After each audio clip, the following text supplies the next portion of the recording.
The Sporlan division of Parker Hannifin proudly sponsors the Advanced Refrigeration podcast. Contaminants like water, acids, sludges, and varnishes may react with compressor windings, leading to compressor burnout or cause copper plating, which reduces bearing clearances, or poor valve seating, eventually causing failure. Or they can deposit in the expansion device, restricting flow or proper modulation of thermostatic expansion valves. Loss of superheat control will lead to lack of cooling if the evaporator is starved, or even worse, flooding of liquid back to the compressor, causing bearing washout and eventual compressor failure.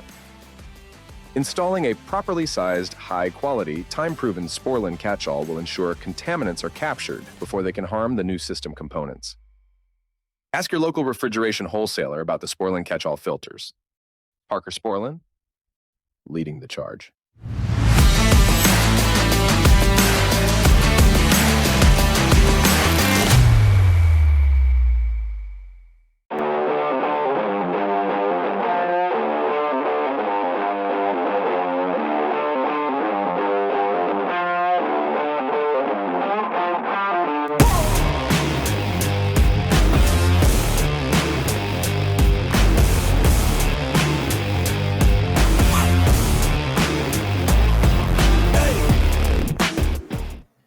So you said all the fitters are sick?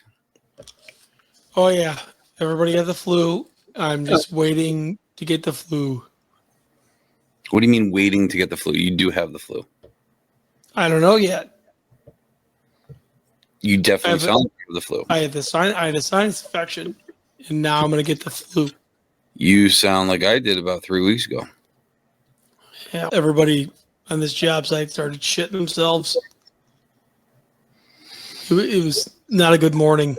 Is there a porta john or is there an actual bathroom at this one? Oh, there's an actual bathroom, but there's 15 guys working at the same store. It's not good for them this morning. No, I get that. So, yeah. Good evening, everybody. Welcome to Advanced Refrigeration Podcast. You're Brett Wetzel and Kevin Compass.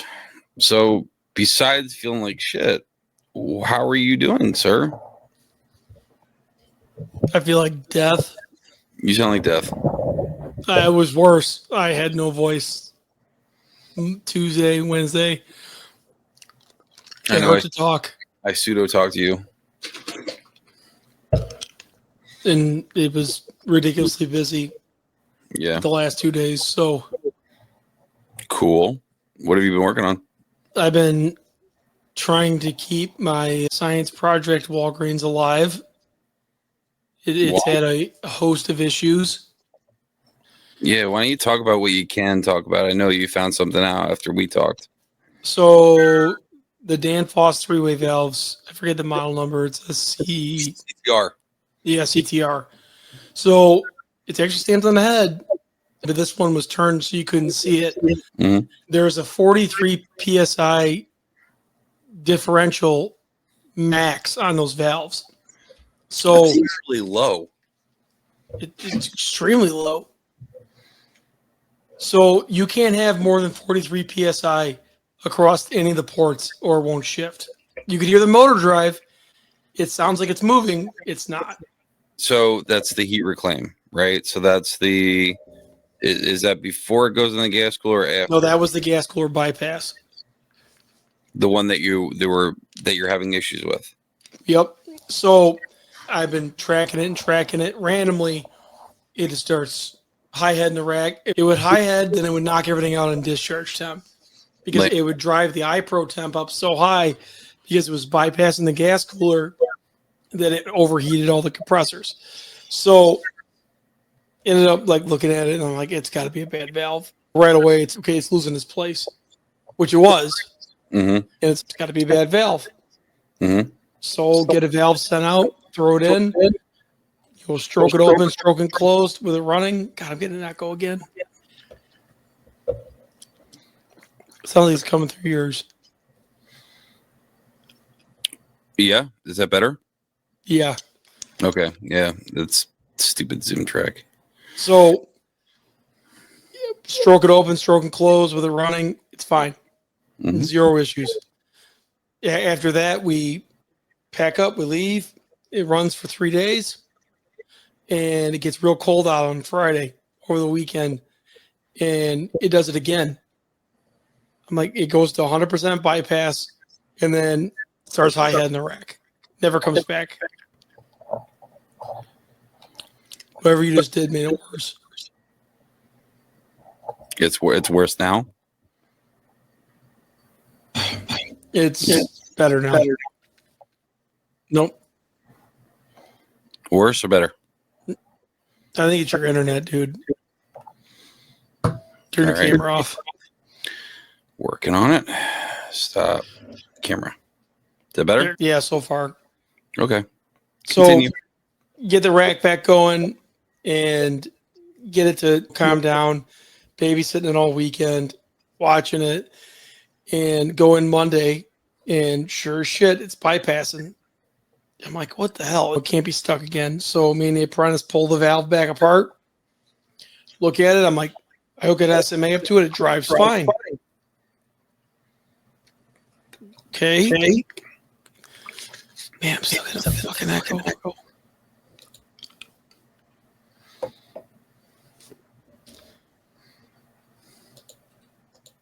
So drives fine. So I slap the valve back together, check it out. It's fine. I run it all the way closed for 10 minutes, and it won't open again. So I'm looking at it. I'm checking the differentials across it. The gas cooler side is dropping to 400 psi. Wow. Because it's so cold outside that it's instantly dropping the gas cooler temp. You know, maybe they should really look into doing split. Yeah, 100%. So what we came up with is I have a check valve in the drop leg, which if that wasn't there, this wouldn't happen. But this rack cannot use this gas cooler if it doesn't need to. So that check valve needs to be there to prevent vibration. So the check valves between the return and supply of the bypass? It's the bypass dumps into the drop leg. Okay. So if that drop leg check valve wasn't there, then it would allow pressure to increase and there wouldn't be a differential because you would always be pressurizing the drop leg. What happened when I know you said that you changed the program to make it do like 50%. Did it still shut down after that? So we haven't fully tested it yet, but it shouldn't because you should always have flow on both sides. Agreed. And I'm not going to really need that much bypass because I'm more of a self-contained application. Like I'm running a geo well. I'm more controlled environment. I'm not a bunch of cases going in defrost or stuff like that. So I don't have a lot of load, but it's enough. So that was a huge learning experience, and it's not spelled out good enough in the manual. Like it should be in big, bold, black letters. 43 pounds is oddly specific. Mm-hmm. And I think that's a huge design flaw. I agree with that. Especially with CO2, it's what, a couple degrees. 5 degrees, 6 degrees. That's going to get you up there. So it doesn't take that much. So I don't know. I don't understand why that would even be a thing. If that's able to do what it needs to do, like why would you? I don't know. That just doesn't. It seems like awful low for hey, don't go above 43-pound differential. Think about it. If you had a heat reclaim coil and it had a check valve in it so it didn't migrate, and you shut off. Yeah. And the air conditioning's still running, you could easily in the summertime drop below that. Sounds like you're better off with a Belimo and a three-way. I would agree. You know what I mean? Because then you don't have to run the risk. You still can run your stainless steel ball valve or whatever. And then Belimo doesn't give a shit what the differential is. So the only thing about those is they loosen up.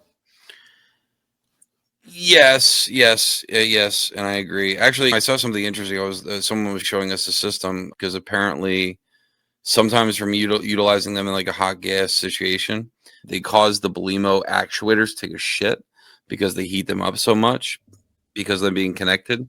Did you know there's an insulator block that you can buy? Really? Send that to me. I will find it. Yeah, there's it looks like a piece of plastic or a piece of foam or something, but I don't know what it's made of. I just saw a picture of it. Someone was running through and they were like, yeah, they're having a lot of problems with the Belimo actuators burning up because of the temperature, right? Because you run hot gas for X amount of time, it doesn't take long for that hot gas translates through the shaft and overheats the actuator. So there's like apparently there's a piece of insulator block. It looked like it was like a block, probably 2 inches or 2.5 inches, that was sitting right on top in between the Belimo and the actuator portion of the ball valve. We lose them so much on the Carno racks. This was in an application. I don't know if it was Carno, but it was an industrial type thing, and it had the headers. I showed you that before. There's four, one for the discrete, one for hot gas, one for suction, and one for liquid. And then that's where they had it. I was like, what is that thing? I didn't know if it was like an adapter of some sort. And he's like, yeah, they're having issues with that. So it's a piece of insulator, but I'll find it. I'll send it to you. Yeah, that's interesting. That'd be my only downside to the Belimo valves is the failure rate is super high on them, and they loosen up and sometimes lose their place. Mm-hmm. Now, when you say failures, what kind of failure are you talking about? Are you talking like the actual actuator, or are you talking the ball valve? Actuator. Okay, so maybe that's what the problem is. Maybe it's that thing. Yeah, Belimo actuator. Yeah, I'll look for it. Then I was starting up a brand new rack today that we started up last Friday. Mm-hmm. And I looked over at the hot gas solenoids as I'm getting ready to start the first low temp system. Mm-hmm. I went, oh, you gotta be fucking kidding me. There's liquid line solenoids on every system. I look over, they're all ME valves. No bypass checks, no CME valves. How does that happen? The manufacturer, I don't know how that leaves engineering to manufacture. It seems really ridiculous. The only way you can do it for the time being, I saw it's a manual open stem, so at least you can manual open all the valves. But yeah, that's how it is right now. I manual opened all the valves, so that way we could, get everything running. Because of course I had to start up 7 different systems today. It's snowing. It's supposed to get 8 inches of snow today. And there is a high probability that I am going to probably be stuck up here. So you're not going to get stuck up there. We'll see. If you fly American Airlines, then yeah. I don't know who I'm flying. Probably American Airlines, because you're a glutton for punishment. This is probably true. So I'm doing some stuff up here. Actually, I was going to show this thing that I was working on today. So I was working a lot with the CC200s, and we've already had the discussion about the BECnet IP address where it takes the. Pretty sure you got to show your camera, or you're not presenting anything. No, I know, not yet. I'm bringing it up. I'm only working off of one. Jamie's only working off one screen. We're gonna see if I can do this. Do you present? What, you don't have a multi-screen laptop adapter? No, I brought so much shit up with me. I was actually, if my TV was closer, I usually disconnect the disconnect the HDMI cable to the TV and then just use that for another screen.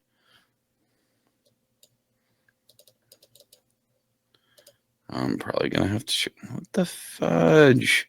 There we go. Share. Oh, yeah, I can do it. Yay. So anyway, I made this. Yeah, I tried making it yesterday, and it just didn't go well. So I started digging around with some more stuff. So the first octet is for what Louboutin, right? And then you have your second octet, which is your system number or system letter. So you have here, let me just go over here. So you have the option for A through H, and then AS, BS, blah, blah, blah, blah, blah, all the way down to MS4. And then if I go back, your third octet is your circuit number. So A1, A2, A3, or whatever.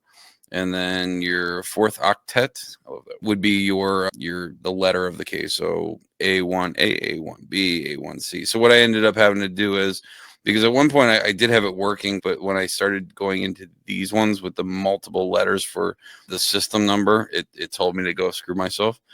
So I now can, let's just say we do, I don't know, C7A.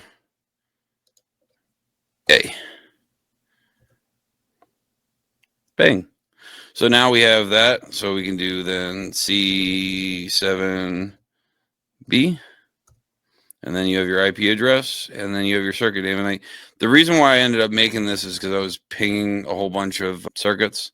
And so when they have me do this, they have me ping it first and make sure I got at least 20 connects with no failures. But in order to do that, you have to give them all the IP addresses, which means you have to know what the IP addresses are. And I didn't see anywhere in the E3 where I could pull up the IP addresses that were connected. So I was like, all right, well, if I make something like this, at least now I can get all the circuit numbers for a report and get all the IP addresses for the report. And then it just makes my life so easier. That's sweet. So I'll send this to you, and then you can have it as well. All I did was, so these are matched to here, and then matched to here, and then matched for the fourth octet, because that only goes up to H, so up to number 8. Apparently you can go up to 99 here, but I've never seen circuit 99, so I only just went up to 43. And then I did the same thing with this one, A through MS4. It says in the manual that you can have up to 58, but the numbers that they showed in the manual didn't go up to 58. It only went up to 43. So as long as I have all these circuits right, this should be correct. So if you ever have to adjust it, like because of an updated firmware version or whatever, then that way it'll pull it. And then essentially this right here pulls from, hold on. Oh no, I can't show you. So I see it goes B, C, D, E, F, G, H, and I are not there because I really don't need that because it's showing this. But what it's doing is it translates this and pulls from here in order to give you what's here, right here. So you can see that the fourth octet mapping, so it's pulling the information from this. It's an index formula, and then pulling it from here. When I tried, like I said, when I tried to originally write the circuit name here and pull it from it, because it was doing it via like how many digits there were, so it was screwing it all up. So I had to get rid of all that, rewrite the formula. And so now it just pulls it from here. And then I was like, wait a minute, now that's there, I want it to also give me the circuit number so I can just use it for like report writing for that reason. So then you can see what I did here. I just did equals D5 and E5 and F5. And so now it's just taking these here and then bringing it over to here. So now I can just highlight this. It's just, you got to remember when you do highlight this and you do paste it or whatever, don't ever cut it, always copy it. And then when you paste it, use the values, because if you don't use the values, if you just do paste, a lot of times it'll pull the information that this is actually coming from. So it'll pull like the formula instead of the actual just value. Does that make sense? I hate Excel with a dying passion. So if you just, whenever you do it, you just right click and just hit value, just the value that's in the actual thing. There are some other things in here that are part of the mapping. Don't mess with any of this stuff that says NA, and there's other ones that are hidden. So if I open up this, you'll see another row that's hidden, and you'll see this other thing that's hidden. I ended up I ended up doing like 60 some of these. Yeah, I've never seen a rack with more than like 63 cases. So I just had it be able to do up to 63. If we need to add more, there's other ways to do it. You just have to insert and not fuck with this. And then we can add more if we need to. But I'll send this to you. And then as you can see also, I ended up freeze painting the top. So no matter what you're doing, you can still see it going all the way down. Using these fancy office skills. my fancy girl hand stuff. Yes, I am. So anyway, I thought, wouldn't it be just a fantastic thing since it was cold out today and you were dealing with some bullshit with your rack? I figured that I would make some stuff real quick for doing gas defrost. So I figured we talk about that for a little bit. Let's do it. Non-CO2.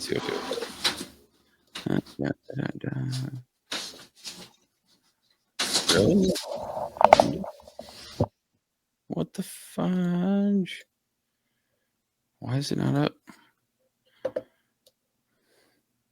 Oh, there we go. Share. There we go. So I figured we talk about hot gas and cool gas defrost. And what I ended up doing was here, I just made a show of an evaporator of what this thing is going to look like via if it has hot gas or cool gas. And so if you're looking at this currently, you can see we have a pulse width valve going to a distributor. The nozzle is actually going to be back into here. I couldn't find a picture. I couldn't find a real auxiliary side connector, and I made this rather quickly. But normally your nozzle is going to be before the auxiliary side port connector, because what we don't want to pull through the nozzle. You're still going to have a distributor, but the distributor nozzle is typically right here at the tip. In the part where you have hot gas or cool gas, that nozzle is actually going to be back here.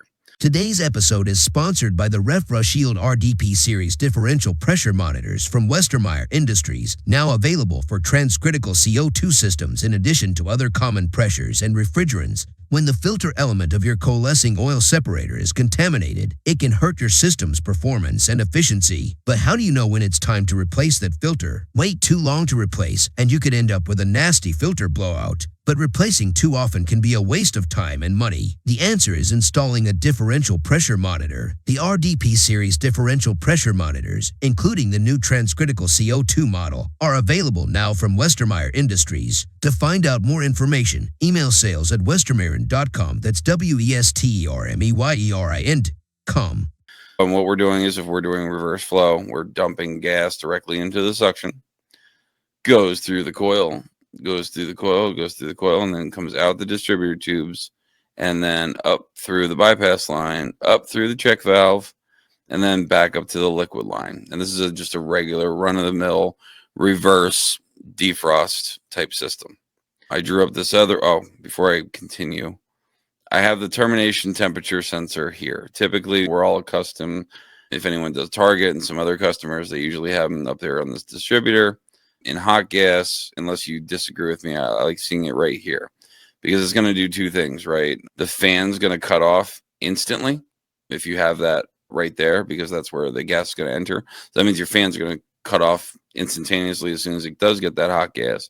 And then also, this is the last place to get super cold. So you're getting a full frost pattern across this whole thing before the fans essentially cut back on. You have anything different from that where you do? Are you saying the fan delays? Yes. Yes.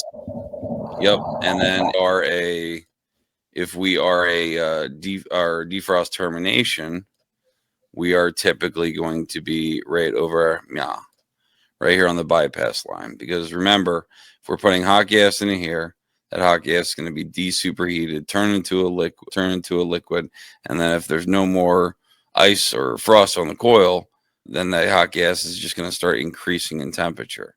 So we might start off if it's hot gas, we might start at 140, 160 degrees. But then as it comes out, you're going to reach a point where it's going to start cooling down.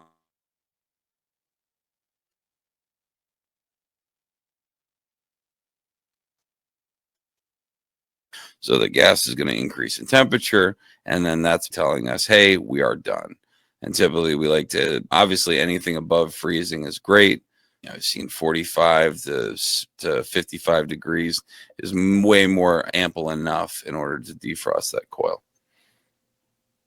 And we have the check valve here. So when we are feeding hot, or when we are feeding regular expansion valve, we're not flowing liquid around here. Sometimes you will see these check valves will end up failing, and they'll fail open a little bit, and then they'll feed liquid in here, and you'll get this real weird superheat where even if the nicest thing ever is if they put a ball valve right before the expansion valve, sometimes they don't.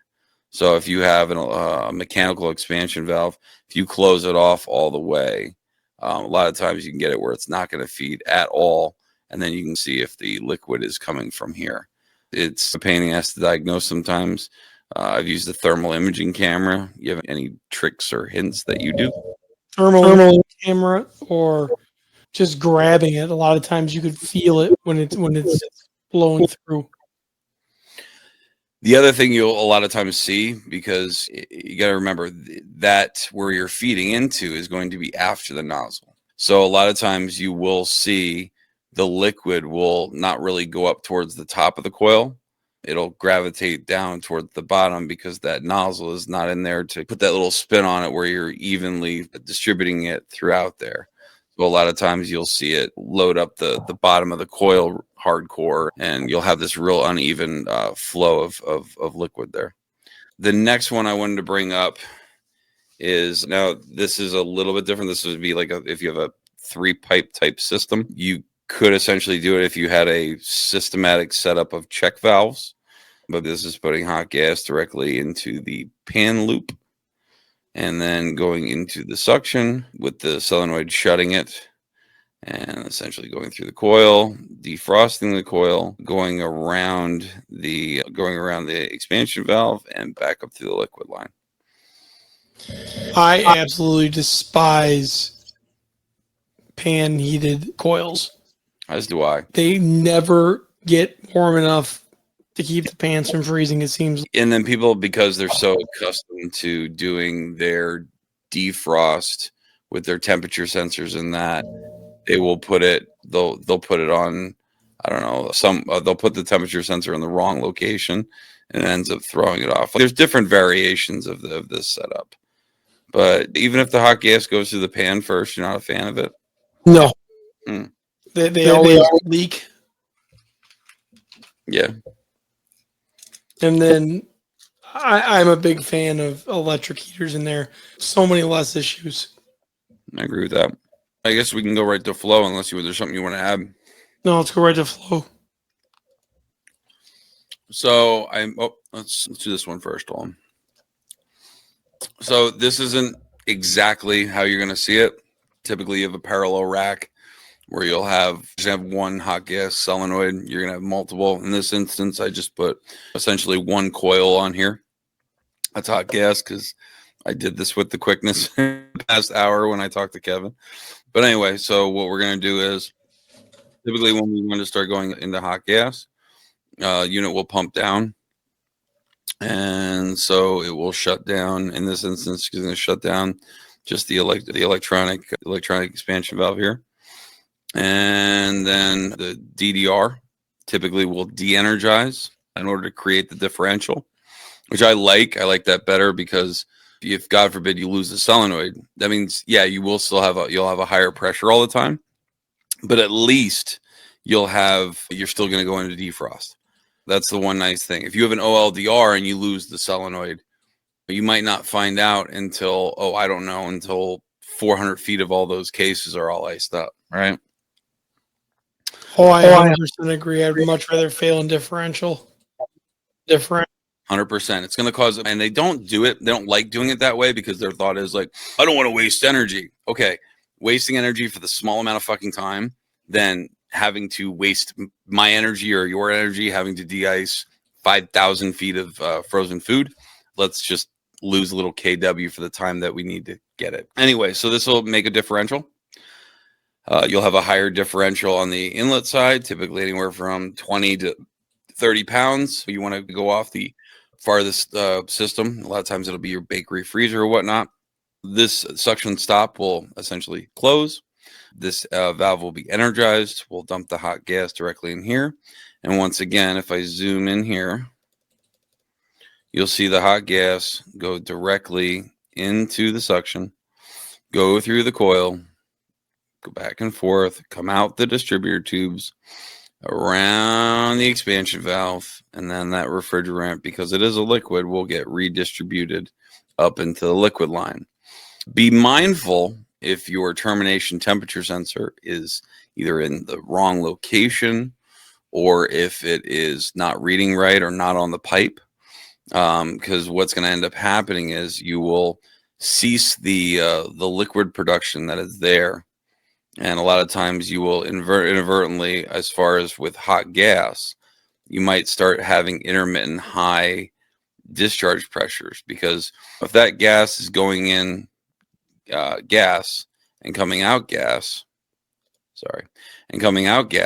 there's no resistance within the pipe.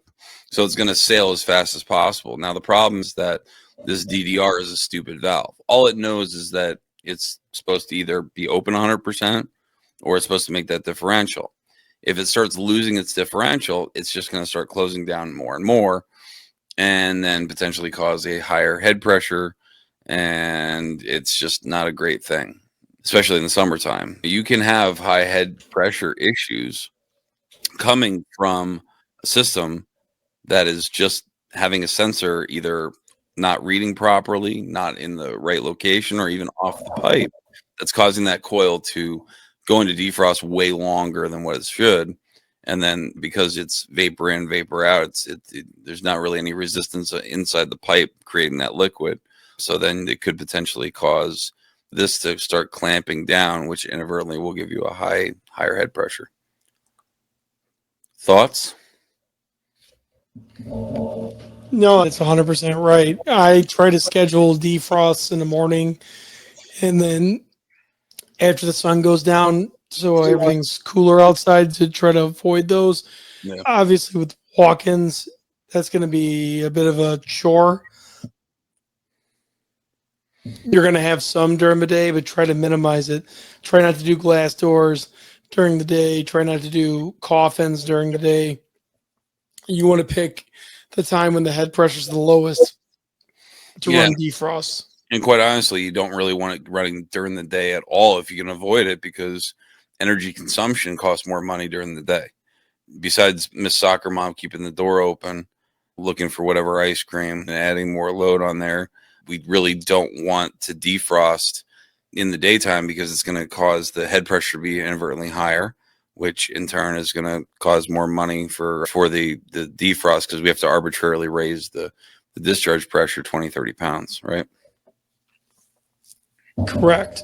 It's always better to schedule hot gas and cool gas defrost, even electric defrost, during the nighttime. 100%.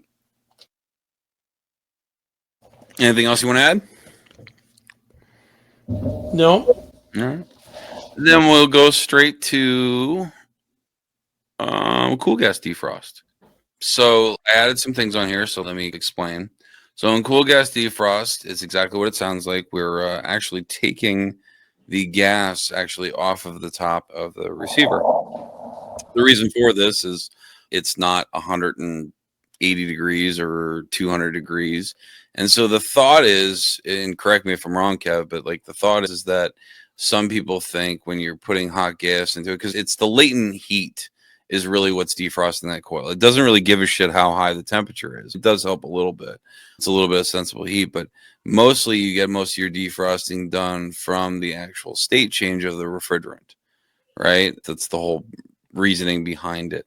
Now, so what they're doing is they're taking the vapor that's off of your receiver.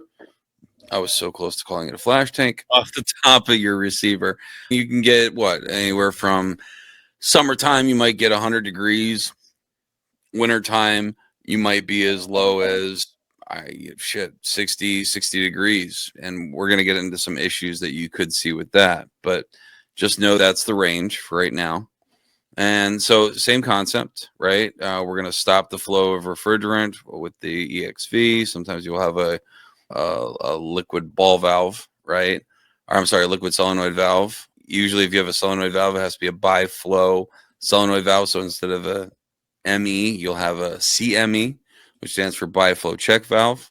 Everything is the same with the valve as far as the body. The only thing that's different is the disc, and there's just some little minor differences in there. And there's a little like a ball bearing in the middle of that thing as well, in the middle of the disc.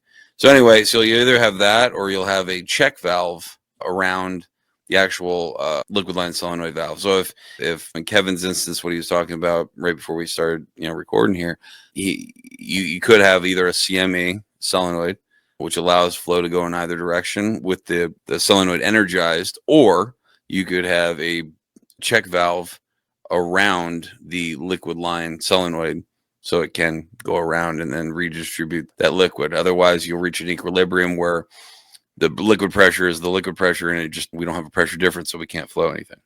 So same principle. We're flowing the cool gas into the coil. The suction stops, goes in through here and through the suction, once again around the expansion valve, and then gets redistributed through here. So typically you will see an OLDR, which means that the valve is normally open without the solenoid being energized. And you actually have to energize the solenoid in order to get the differential. Unless the valve is labeled as an LDR, then it acts exactly like the DDR does, where it's energized all the time to create no differential. And then as soon as you de-energize it, then essentially you have your differential. If you are going to adjust any of these valves, as far as the OLDR or the DDR, oh my God, what am I doing? Or the DDR, you essentially have to put the system into defrost, and you have one of two options. You can either, if you had a ball valve right over MIA, you could close that off in order to just not have any flow, right? Or the other option is and I'm screwing this all up. The other option is to have a other ball valve right over here where you're not flowing any gas. The reason for that is it's comparable to having almost like a nitrogen regulator, where if have flow going out the hose and you try to set it for 50 PSI on your regulator, and then you turn off the little hose on the end of your refrigerant hose, that differential might go up to 75 or 100 PSI, right? So it's the same principle. So we don't want to have flow going through the coil when we're trying to set our differential, whether it be, like I said, a DDR or an OLDR. Once again, cool gas goes through, defrost the coil. Termination sensor is going to be at the same location termination sensor is going to be on the bypass line. Fan sensor that's going to turn on and off the fan is going to typically be around your suction line. And wham, bam, thank you, ma'am. That's how that works. Now, what I was saying before about how cool your receiver is going to be, I've seen some stores where they will put the termination at 70 degrees. First off, that's ridiculously high. There's no reason that it has to be up to 70 degrees. 70. What about 90? Yeah, I've seen that too. That's silly.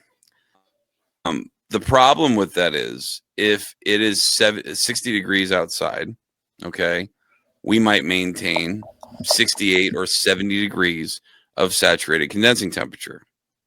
Typically during the summertime, you'll get about 5 degrees of subcooling coming down the drop leg, but you might get 10 or 15 in the wintertime because we're packing all that refrigerant into the condenser. If that's the case, then that means we're supplying the receiver with 60 or 65 degree liquid, okay, which means the gas is going to be quite cool as well, cooler than what the termination will be. So this thing will try to defrost the coil, and it will defrost it, but it won't ever terminate, because if the termination temperature is set for 70 or 90, it's looking for that 70 or 90 in order to end the defrost. And that same concept that I said where once you have vapor going in and vapor going out, because there's no resistance of that liquid within the pipe, the OLDR in this instance will start losing its differential. So what's its immediate response going to do, Kevin? It's going to try to shut, and it's going to clamp down and starve all the cases. Yep. And then you'll also see an intermittent what? Intermittent liquid levels. Yeah, you'll see They're going to be all over the place. Yep, you're going to see that shit shoot all the way up to about sometimes 90%. Because now you're on the outlet, right? So if you're clamping this down, the receiver level is just going to go exponentially higher because it's just all it's trying to do is just maintain that differential. And because it can't, it's stupid and it just knows, hey, I got to clamp down and maintain my differential. So just like Kevin said, you'll see all the cases start to suffer. You'll see the sight glass flash. And then on top of that, when the unit does finally come out of defrost, because now it had to go through its full time, you'll see, oh, if we only had 2 compressors running, we might get all the way up to 4 because now for the past 20 minutes, we've now had no supply of liquid to our cases, which means all our temperatures have increased. And then it comes out and wham, bam, here comes the liquid. Yeah. Yeah. The other thing that this has, and you'll see this in the older Hussman, whether it be the Atlanta ones or who made it, is the Chino ones, the black and gray ones? I forget. Anyway, you'll see what's called a sewerage line, I call it, or a vent line. It'll come off the top of the receiver. It'll go through a check valve. Typically, all ball valves before and after the check valve. And what it does is, if the receiver gets higher than the discharge pressure, it will allow the vapor on the top here to go back up and get recondensed, going back into the discharge line right before it goes into the discharge header. Now, remember, if you do have split, it has to be on the summer winter side, or the summer winter side. Can't be on the seasonal side. Because as soon as you try to go into split, it's just going to dump gas directly in there, and it's not going to end well. Have you ever seen that happen? Oh, no. Yeah. So we had one where it wasn't the split was just we were getting weird liquid levels all year round, and especially in the wintertime. And the unit would go into split, and the whole time it's trying to go into suction pressure.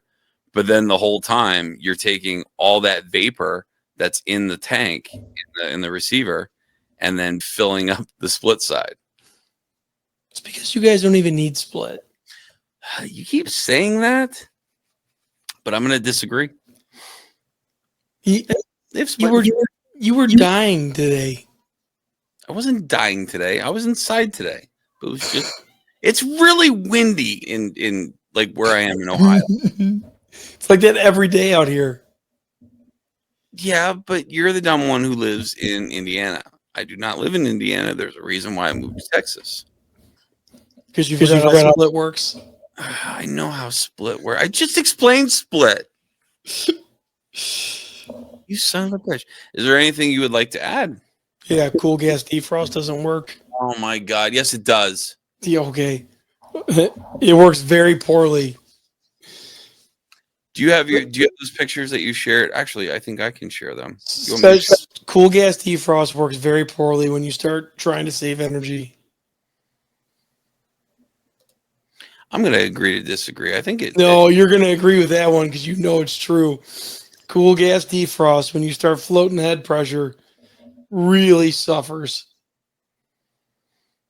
All right, maybe a little. It depends on how low you're going, right? Like, how low are we talking? 70, 65 degrees. There goes your defrost. Especially bigger coils. All right, fair enough. I'm a big fan of chopping out the cool gas, piping it for hot gas. Yeah. So I'm gonna share the pictures that you shared with us today, because it just so happens to match up with what we are talking about. Let's see, download. Dude, there we go.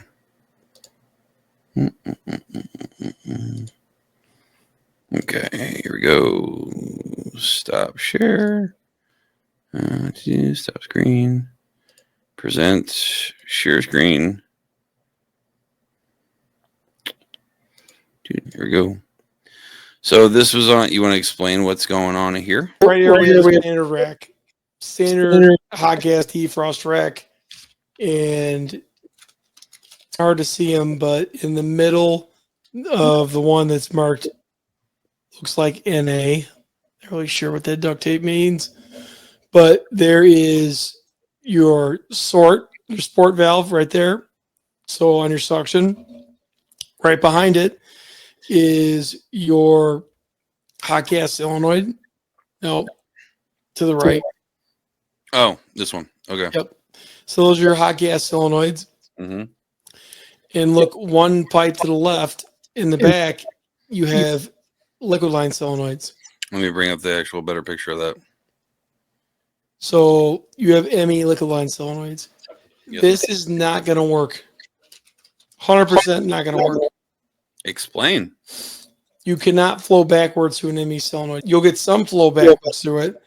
It'll be very shitty flow. Not enough to properly defrost the case. So that valve should be a CME valve, or it should have a check valve around it. Now, one thing about the CME valves is they need to be energized during defrost. 100%. So pretty much when you're using CME valves, the only thing they're good for is shutting off on switch or as a temperature control. Agreed. And if you were to have a valve, the innards fail, chances are that you're not going to be able to get one from United or anywhere else for that matter. I've never in 20 years, I've never been like, hey, do you have this? And they're like, oh yeah, just come on in. It's always been, oh yeah, it's going to be a 2 or 4 week backlog. So what you can do is just pull all the guts and disable the solenoid. The reason why, if you don't disable the solenoid, if you take out the spring in that, since you're pulling all the guts out, if it doesn't have that shuttle in there, you'll end up juicing and shorting out your solenoid coil. So you have to disable the electric to that somehow. Now, if you look at Kevin's little picture right here, it looks like you're getting the same power that is powering your liquid line solenoid to your actual EPR. Unfortunately, it comes the other way. What do you mean? It comes from the liquid line solenoid to the EPR. All right, so you just cut and cap inside the little head in there. But what did you do? And what are your? I ran the stems in for now. And so what are you going to do? Is just get the CME guts? I'm going to let the manufacturer decide how they want to fix this. Oh, is this a brand new rack? Brand new rack. That's silly. Oh, so is it every single one? Is it so you got 28 of them? Holy shit on a cracker! Is this one shut off? Why is this one shut off? Oh, the circuit shut off. Never mind. It's getting cut over. I was going to talk. There's a bunch of. There's only like 9 systems running on this rack. This morning it was running 68 pounds of head pressure. Yeah. Because there's not enough load on it to push the liquid. Yeah. Won't even run the A9. Gotcha. So, yeah, it's quite the little pickle. And to be honest, like even gutting the solenoids is going to suck. Yeah, I get that. So yeah, I guess that's hot gas and a little bit of termination, a little bit of DDR and OLDR setting. Is there anything else you want to talk about real quick? No, because my voice is about done again. Yeah, you're starting to sound like the old lady at the casino. All right. I hate you. On that note, we'll see you guys next time.